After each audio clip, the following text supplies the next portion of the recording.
তো বন্ধুরা, অষ্টম পে কমিশনে 1.83 থেকে 2.46 পৌঁছে যাবে ফিটমেন্ট ফ্যাক্টর। কতটা বাড়বে কেন্দ্র সরকারি কর্মচারীদের বেতন, এই নিয়ে কিন্তু একটা আপডেট এসেছে। তো অষ্টম বেতন কমিশনে যেটা বলা হচ্ছে, মেনে কতটা বাড়বে কেন্দ্র সরকারি কর্মচারীদের বেতন, এই জল্পনার মধ্যেই বিস্ফোরক রিপোর্ট প্রকাশ করেছে আর্থিক পরিষেবা সংস্থা অ্যাম্বিট ক্যাপিটাল। তাদের দাবি যে বেতন নির্ধারণের যে ভিত্তিগুলি আছে সেখানে 1.83 থেকে 2.46 এর মধ্যে স্থির রাখবে কমিশন। সেক্ষেত্রে কেন্দ্র সরকারি কর্মচারীদের ন্যূনতম মূল বেতন বা যেটা বলা হচ্ছে বেসিক পে, সে বেসিক পে কিন্তু দ্বিগুণ হওয়ার সম্ভাবনা আছে।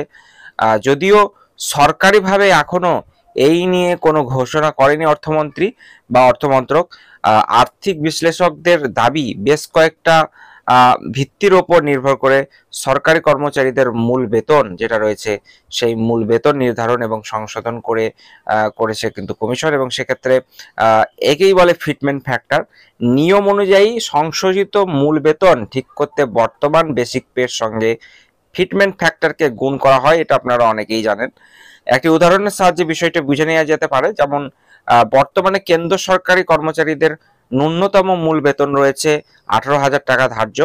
তবে বেতন যেটা কমিশন নতুন অর্থাৎ অষ্টম বেতন কমিশন, সেই অনুযায়ী যেটা বলা হচ্ছে ফিটমেন্ট ফ্যাক্টর 2.0 স্থির করলে সংশোধিত মূল বেতন যেটা রয়েছে সেটা 18,000 থেকে সমূলে গিয়ে দাঁড়াবে কিন্তু বেসিক পে 36,000 টাকা। অর্থাৎ 18,000 ইন্টু 2.0 যেটা ফিটমেন্ট ফ্যাক্টর যেটা বলা হচ্ছে, সেটা যদি 2x হয়ে যায় তাহলে আমরা দেখতে পাচ্ছি 36,000 টাকা কিন্তু ওদের বেসিক পেই হয়ে যাবে।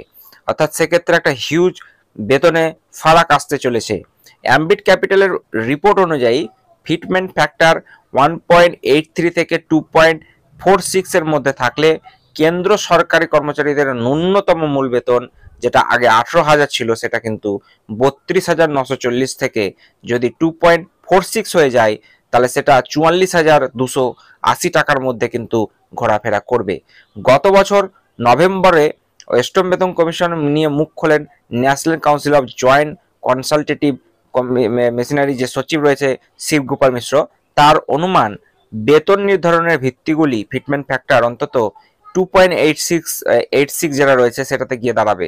সপ্তম বেতন কমিশন এটি ছিল কিন্তু 2.57, অর্থাৎ সব মিলিয়ে 229 বেসিস পয়েন্ট কিন্তু বৃদ্ধি পাবে ফিটমেন্ট ফ্যাক্টর। অর্থাৎ একটা হিউজ পরিমাণ বেতনে ফারাক আসতে চলেছে কেন্দ্র সরকারি কর্মচারীদের ক্ষেত্রে।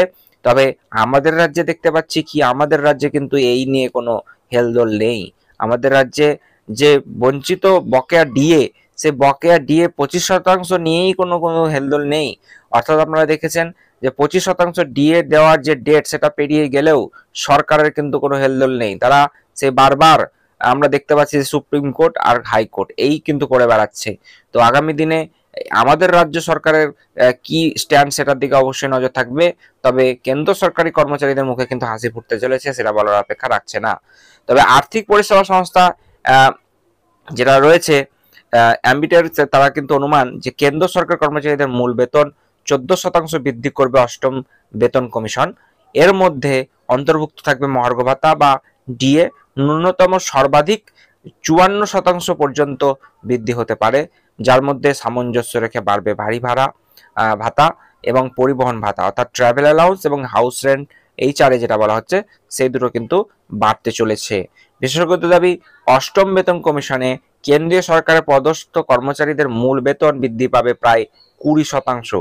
এই শ্রেণীতে থাকবেন লেভেল 6 থেকে 12 স্তরের কর্মচারীরা। অন্যদিকে লেভেল 5 স্তরের কর্মীদের 25% বাড়তে পারে মূল বেতন।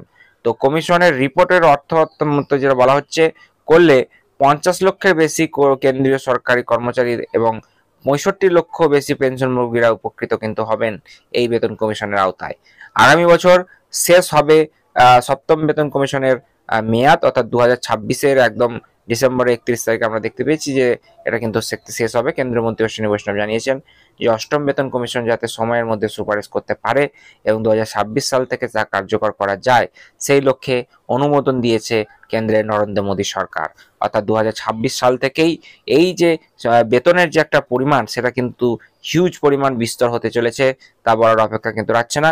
এবং যেটা বলা হলো, আপনারা দেখলেন যে আগামী বছর শেষ হবে সপ্তম বেতন কমিশনের মেয়াদ, এবং কেন্দ্রমন্ত্রী যিনি রয়েছেন অশ্বিনী বৈষ্ণব, তিনি কিন্তু জানিয়ে দিয়েছেন যে 26 সাল থেকে যেটা যদি কার্যকর করার ব্যাপারটা নিয়ে কেন্দ্র সরকার কিন্তু অনুমোদন দিয়েছে। তো এই হচ্ছে আজকের আপডেট, অর্থাৎ একটা হিউজ সংখ্যা আমরা দেখতে পাচ্ছি বাড়তে চলেছে কেন্দ্র সরকারের টাকা অ্যামাউন্টে রুখে যেতে চলেছে, এবং যেটা বলা হচ্ছে সব মিলিয়ে 29 অর্থাৎ 29 বেসিস পয়েন্ট কিন্তু বৃদ্ধি পেতে চলেছে ফিটমেন্ট ফ্যাক্টর। তো এই নিয়ে এইটুকুই আপডেট ছিল। আগামী দিনে আরো এই সংক্রান্ত আপডেট আসলে অবশ্যই আমি আপনাদের সঙ্গে টাইম টু টাইম আপডেট রাখবো। তার জন্য চ্যানেলটি সাবস্ক্রাইব করে পাশে থাকা বেল বাটনটি ক্লিক করে দিতে ভুলবেন না।